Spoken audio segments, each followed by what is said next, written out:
thing that I loved was yesterday on the show, I dropped a little silent bomb. I talked about the letter Q, and the comments were really funny listening to people grapple with this conversation I have with my husband. One commenter said, Candace definitely was high. And I was not high. I don't smoke pot. I don't smoke. I don't do drugs. I was just on a walk with my husband with our two kids, and I needed to share my heart with him. And my heart told me that the letter Q is redundant. All I do, guys, is tell the truth. I had to bring you this because it's been bothering me, and I felt encouraged to say it to him that day, and I felt encouraged to tell you yesterday that Q is an unnecessary letter. There's no word that you cannot create that begins with the letter Q. You don't need the Q, right? Quick. You could just spell it Kwik. Somebody in the comments said to me, oh, well, then you could say the same thing about C. You don't need C. You just need a K. And I said, no. I want to answer that. You do still need C. You cannot spell a word like chat without a C. You cannot spell a word like cheetah without a C. A K is not going to cover that. K doesn't make the sound like a C does in a different way, right? It doesn't, you're not going to get ch with a K. So C is necessary letter, K is necessary letter, W is a necessary level, and usually most times in scenarios where you have a Q, you either just need the K or you need the KW. It was somebody that was very dumb who helped create the alphabet who came up with the letter Q. That's all I'm saying. And I do believe, as I told my husband on this walk, that this may very well be my hill to die on. This may very well be it. Bury me here, spread my ashes right here on this hill. So this comment came from Nasifo. Nasifo writes, LOL, I know this wasn't the topic of the day, but the letter Q may be redundant in the English language, but it's essential in my language. It's pronounced, in your language, I'm going to try to say this right, isiXhosa, right? One of the official languages of South Africa. You cannot make certain clicks without the letter Q, so yeah, it's important. I don't disagree with that. I'm speaking particularly about the English language. We do not need the Q. Like I know that you need it in Spanish, you might need it in other languages, you might need it in a South African language, but you don't need it in English. It's a bad thing that's happened, and I have to take a stand. Another comment regarding Kyrie Irving came from Paul Eller. It says, if Kyrie did not agree with everything in a documentary, why did he put that documentary out in the first place? Why did he not just not post it? Normally, if you post something, that means that you agree with everything in the documentary. So now he is blamed for all the documentary content. That is absolutely not true. It's absolutely not true that if you post something, it means that you agree with every single word of the content. I mean, you might post me having done the documentary, the smash hit documentary, The Greatest Lie Ever Sold, and you may disagree with one portion of it. You're just saying food for thought. Like sometimes when you watch something and it gets you thinking, and I saw a lot of people in Black America, I'm grateful, that had fallen for the BLM narrative and then saw my documentary and were like, this is giving me a different version of events. You know, I think some of what Candace is saying is true, some of it's wrong. It allows us to think. It allows us to at least think about topics, you know? And as I said yesterday, I understand why certain people may have been upset. But the idea that Kyrie Irving agrees with everything in a documentary, that we have to agree if we share a show. I mean, I just, in this episode, shared something from SNL. I don't even like SNL. Do I now have to co-sign with every single thing SNL has ever said and done? No. I presented it to you because I wanted to talk about that as a topic. And I told you, I like what they're saying about COVID here, but I disagree with their timing on it. Conversations happen when we share and when we communicate and when we debate certain topics. And Kyrie Irving is not exempt from being able to do that as well just because he plays basketball. Next comment is from Haley Spurbeck. She writes, the way they are going after Kyrie and Kanye is insane. Thank you, Candace, for continuing to back them up and not letting it go. This is crazy. My daughter came home from school yesterday and said one of her teachers told her Kyrie was anti-Semitic. And they were really mad. She's a child. She doesn't even know what is happening. My husband and I are going up there, but it's time to figure out homeschooling. Wow, totally insane that this would ever make its way into a classroom. And that just goes to show you that people are rash and they are emotional and they enter judgment very quickly and they are in lockstep with whatever the media message is of the day. I do not believe that Kyrie Irving is anti-Semitic, and I will say that over and over and over again, least of all because he shared a documentary link. And he plainly said, I am not anti-Semitic when he gave a press conference. And so the idea that a teacher was feeling so, fired up by what she read in the media that she offered that opinion to a child is really wrong. You are right to be concerned about that. You are right to go into school and discuss that. And I just want to express that 1,000 times, that this is the reason why I do believe in homeschooling, is because a lot of time what we have going on in these classrooms is that these teachers are immature. They're emotionally immature babies, right? They are impacted by the moment. They're no different in terms of their emotional and spiritual growth as your child that's in the classroom with them. And I know it can be hard to rise above the moment and to realize that it's just a moment, but it's really important that all of us make an effort to do that. Another comment regarding my interview with MIA, the rapper. If you have not seen that, by the way, guys, please go find it in its entirety on YouTube. It was an incredible discussion. What a beautiful soul and a beautiful spirit who has gone through a lot and is going through a lot. As somebody who has, as I said earlier, been told that, hey, we will make you even richer, but you just got to shut up. We will make you even richer, but you just have to have this stance. It is so encouraging when you come across an artist who doesn't do that, an artist that doesn't back down, and who basically says that the money does not mean that to me. MIA is just that. She goes by Maya in real life, and Rashini saw the interview and has this to say. She says, I'm a Sri Lankan person. It does pain me what happened here with regard to the civil war and politics. Goes to show how conflict is a good thing for politicians and how the unwillingness to communicate and treat people as individuals, regardless of their race or culture, can really escalate disputes. That is so true. Again, Maya talks about in our conversation what it was like for her when she just wanted to talk about her childhood. Like she actually lived through that civil war. And basically when she got to Hollywood, they said to her, you got to shut up. You're not allowed to say that because the political machine has decided that you're a terrorist sympathizer. I mean, that is so horrific to imagine that you can't talk about your own life. So again, go watch that. Another comment from BC Rat. She writes, if that's the hill she wants to die on, cool. Beyonce is a Black American artist, and she's going to advocate for things that impact her and the country she's from. There's war everywhere. It's not Beyonce's job to use her platform for what MIA thinks is important. She was a big artist as well and could speak up for her people and whatever is important to her. It's like they're both choosing to ignore the obvious. Who is she to speak on American politics or American racial issues? Anyways, I love Candace's dress and makeup. Okay, so she's talking about a moment in the interview where MIA talks about how she was fined, I think it was $15 million from the Super Bowl for giving the middle finger, which was a middle finger to American politics. And what she was trying to draw attention to, and I think you maybe misunderstood her, was that Beyonce was allowed to get on the Super Bowl stage and basically become a banner for Black Lives Matter, and that was political, and she didn't get fined. And which is worse? Why are these things not being treated the same? You might disagree with that. You might be pro-Beyonce, anti-MIA, but it is worthy of discussion. All right, guys, that's it. I'm going to continue reading some of your comments, and I'm also going to answer your questions in the next portion of the show, which is going to be available exclusively on Daily Wire Plus. So if you're not a member yet, go ahead and click the link in the description and subscribe right now.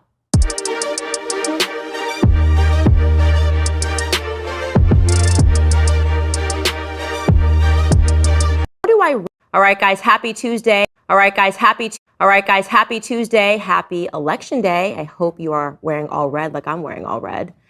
The question of the day today is, what do I really think about Kanye West, known as Ye, and the Jewish community?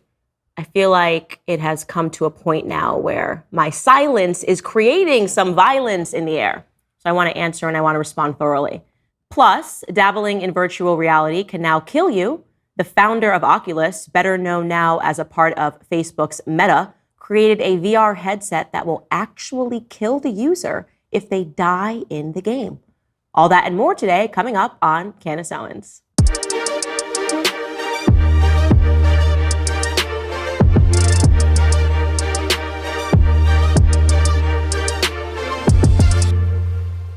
All right, guys, where to begin? I've been thinking about this for a long time, and I think that the best place to begin is with a thank you from my heart. Yesterday, obviously, I did a monologue and I covered the Kyrie Irving situation. And there was a little trepidation in giving my opinion about the situation because there's a lot of tension in the air right now between the Jewish community and the Black community, obviously. And I felt that by defending Kyrie Irving, which I felt was the right thing to do, some people would say, oh, there she goes again. There she goes again, defending Black people and saying nothing about the Jewish community, saying nothing about people that are now sharing anti-Semitic remarks.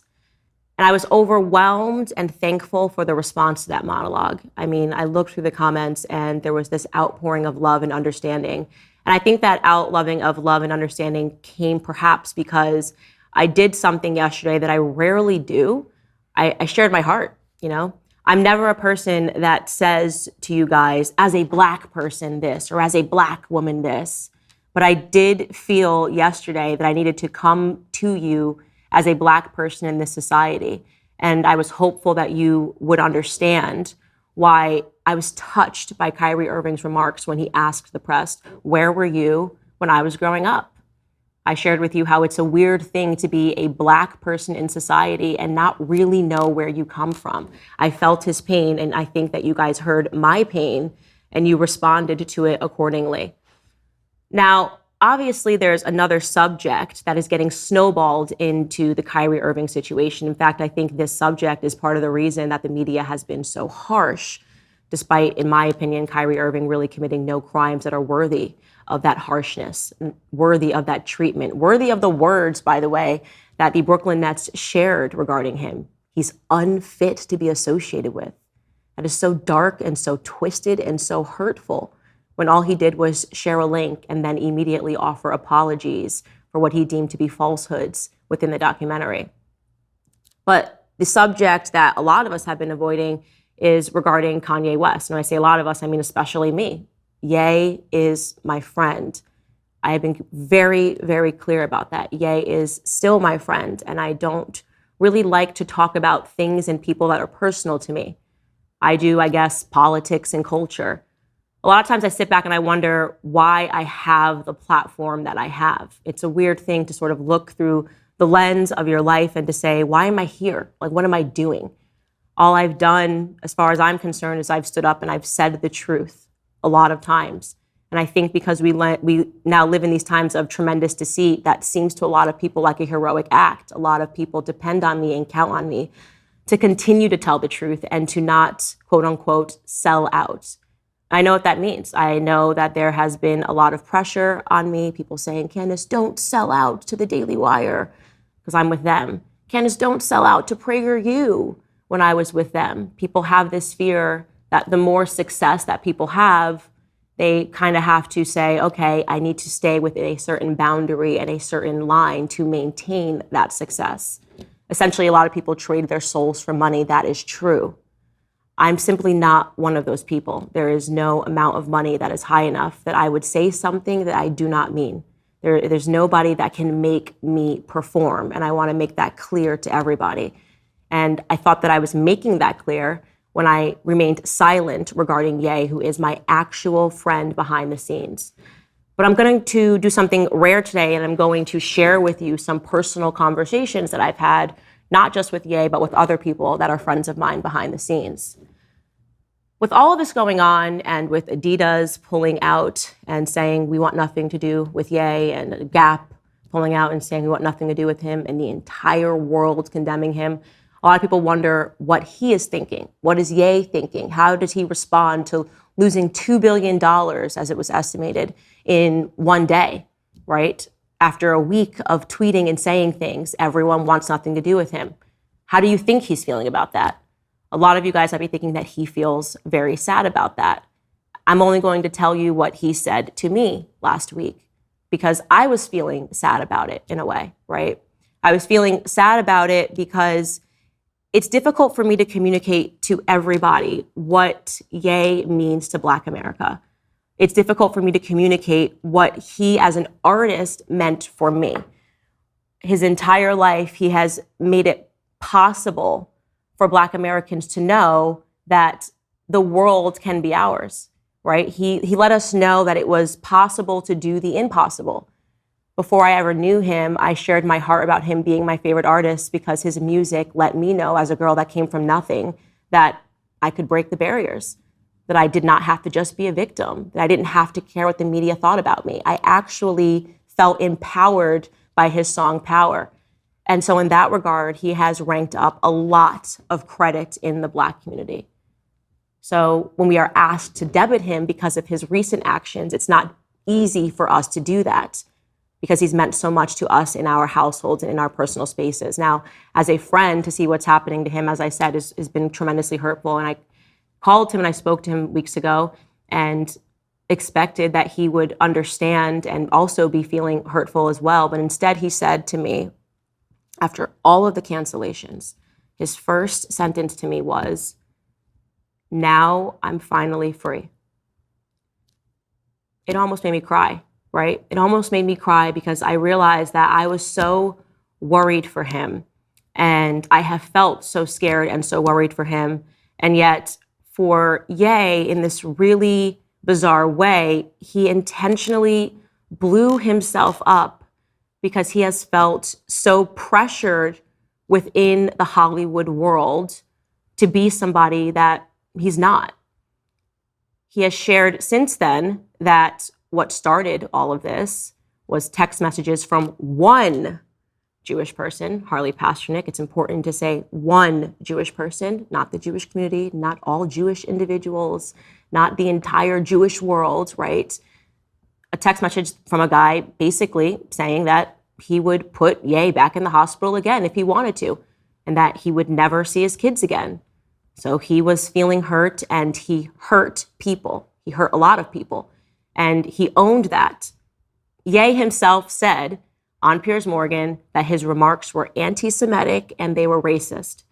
And then he apologized for those remarks and said that hurt people hurt people. And so I was a bit confused why, despite him having said that and despite him taking ownership over his own words, people were still coming to me and asking me to say something bad about him in public. I just didn't want to take that bait because this is actually my friend, right? But I realized that a lot of people come to me because they see me as a leader. And I guess in that regard, they hold me in a higher view than I hold myself. Again, I'm just somebody who is saying the truth and calling things as I see it.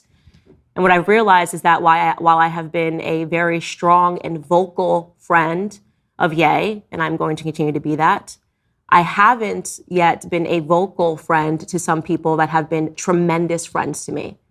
Just one example is Dennis Prager. You guys know I worked for Prager University for 2 years, and I want to tell you about that relationship.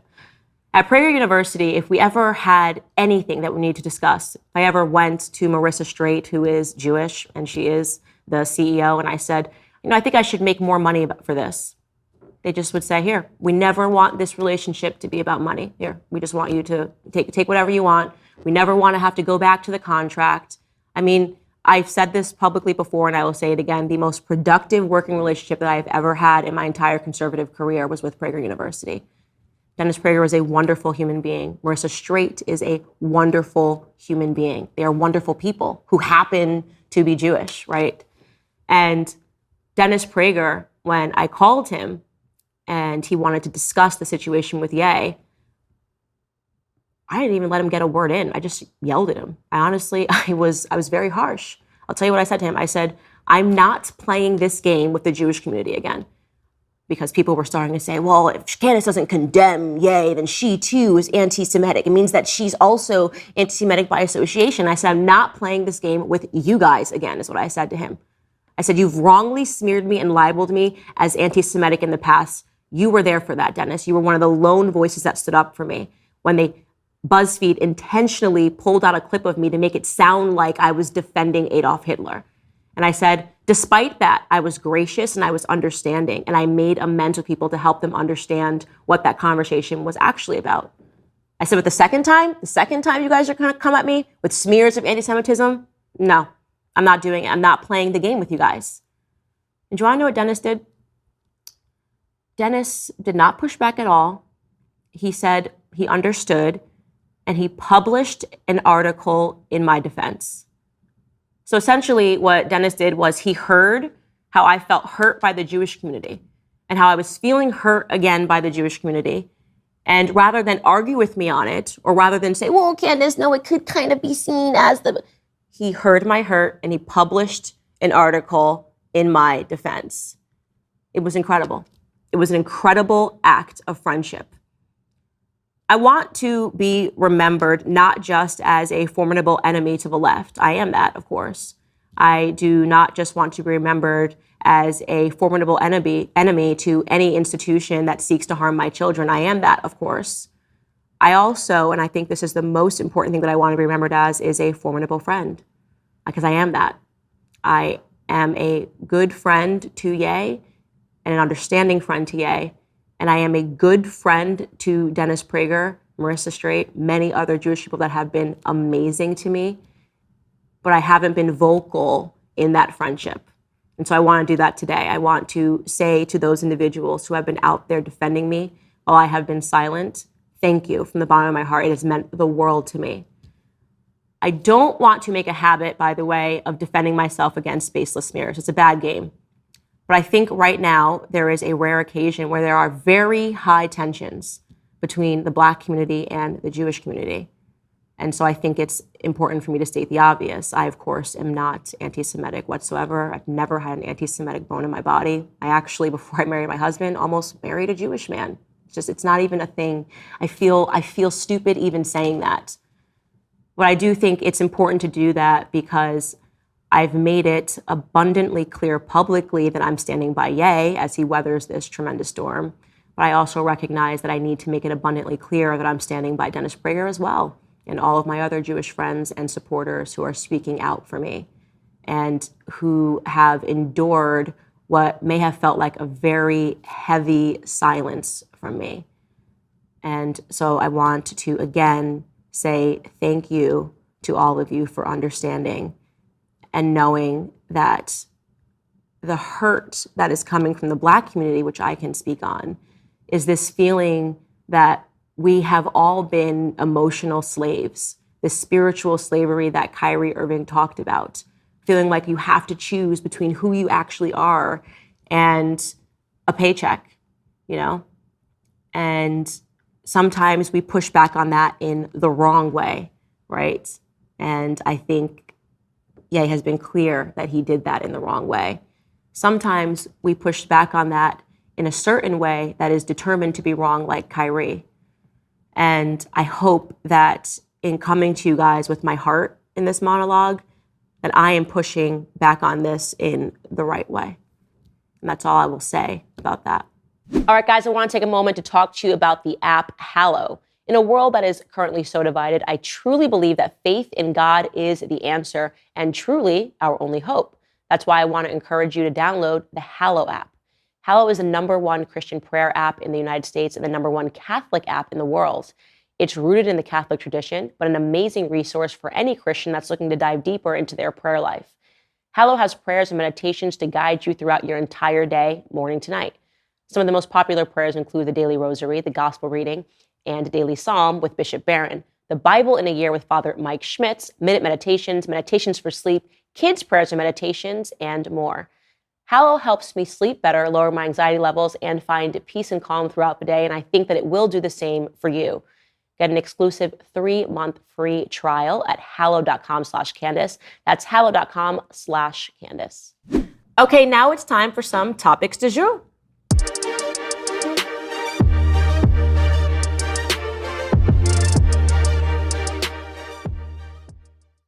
First up, we have Katy Perry.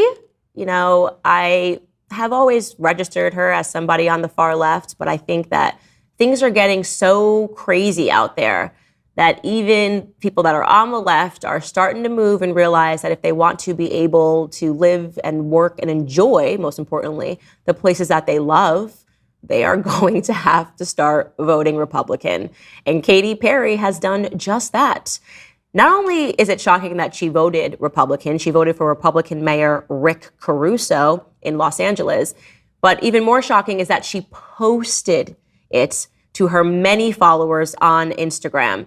So she posted this on Instagram with the caption, "I am voting for a myriad of reasons, see the news, but in particular because Los Angeles is a hot mess.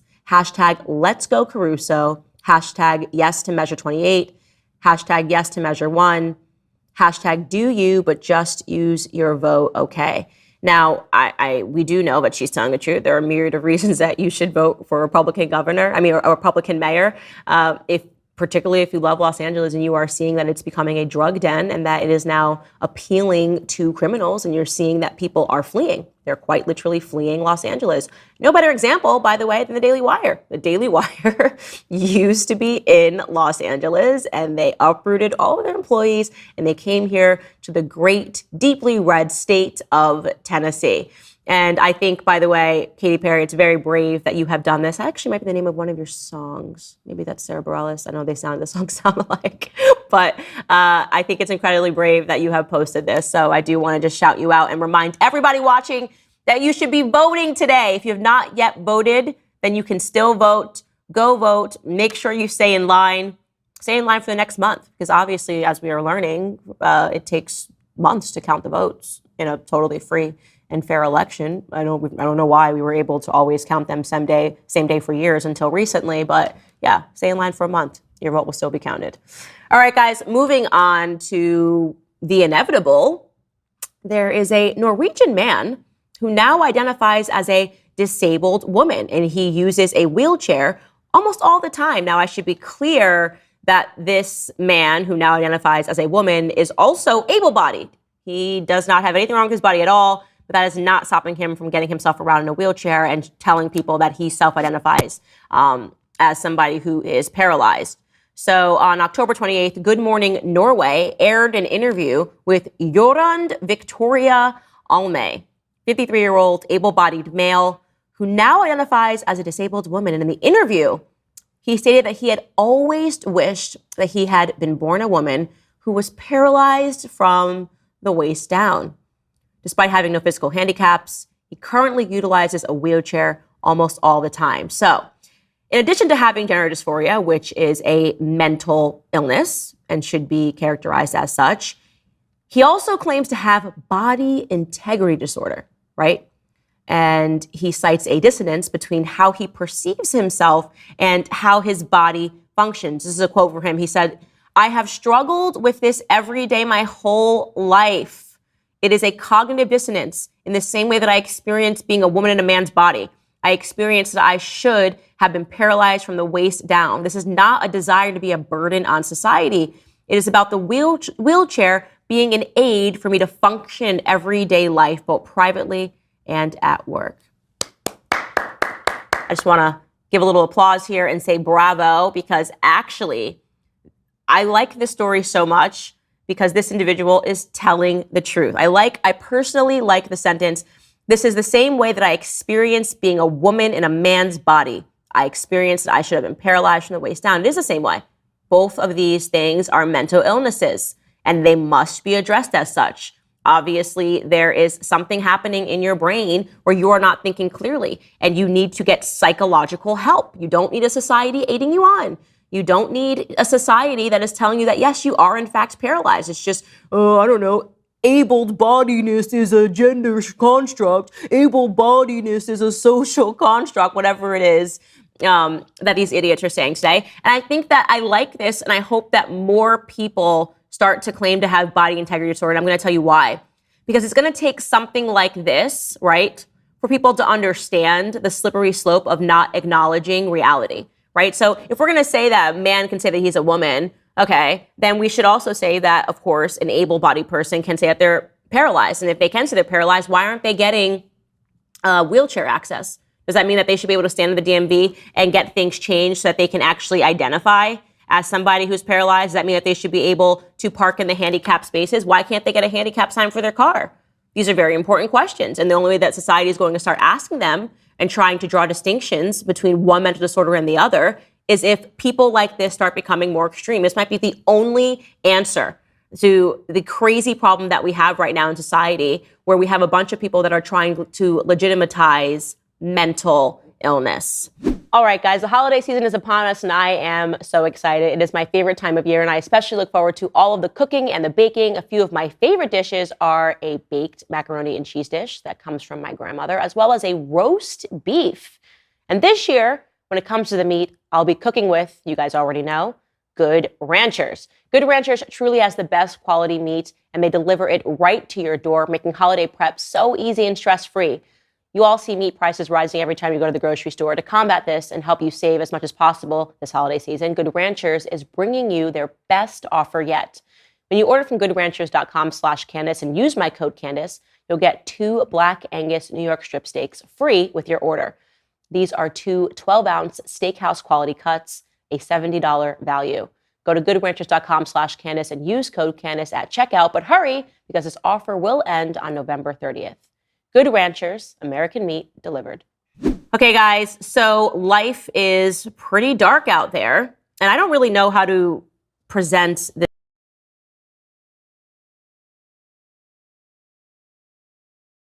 this story to you. Use code Candace at checkout, but hurry because this offer will end on November 30th. Good Ranchers, American meat delivered. Okay, guys, so life is pretty dark out there, and I don't really know how to present this story to you other than to read it to you directly. I'm laughing, but I want you to know that on the inside, I am actually crying because there has been a killer virtual reality headset created. And by killer, I mean not like colloquialism killer. I mean like, no, it will kill you. Imagine a VR headset that will actually kill you. So this is the article which appeared in the New York Post. The first ever killer virtual reality headset is here. Palmer Luckey, a leader in virtual reality and the founder of Oculus, better known now as a part of Facebook's Meta, created a VR headset that will actually kill the user if they die in the game, Vice's Motherboard reported. Players put on a Neve Gear virtual reality headset and open the new game, which is called Sword Art Online, which is based on the Japanese anime and novel of the same name. The players must fight their way through a 100-floor dungeon to escape a mad scientist's virtual world. The device is connected to 3 explosive charge modules above the screen that are aimed at the player's forehead. Should the player die in the game, the microwave emitter would go off, obliterating the human's head. Luckey, who also founded Anduril, a weapons and defense contractor that has won large contracts with the government, said the explosive charges on the headset are ones he usually uses in different projects, although he did not specify which ones, of course, because those are going to be with the government. Quote, when an appropriate game over screen is displayed, the charges fire instantly, destroying the brain of the user, Luckey wrote on his blog on Monday. According to Luckey, the device's creator was able to hide from his employees, regulators, and contract manufacturing partners. I'm a pretty smart guy, but I couldn't come up with any way to make anything like this work, not without attaching the headset to gigantic pieces of equipment. But you guys, don't worry, this article also says, because the headset is not available to buy. Okay, you won't be worried then, I guess, if it's not available to buy. I don't know why, but I'm still feeling pretty worried. I don't know why this still feels very wrong and dystopian to me. And I could just see kids and teenagers and mentally ill adults that are chasing a never-ending high wanting to engage in this. I don't know why this feels like an episode of Black Mirror. Oh, I know, because it is. There has been episodes of Black Mirror exploring virtual reality and people giving themselves to that virtual reality and wanting to stay within a virtual reality forever. So why not live and die within a virtual reality? The mind of the individual that created this concerns me. The idea that this individual also has government contracts concerns me. That they won't specify why certain technologies that are used have already been used concerns me.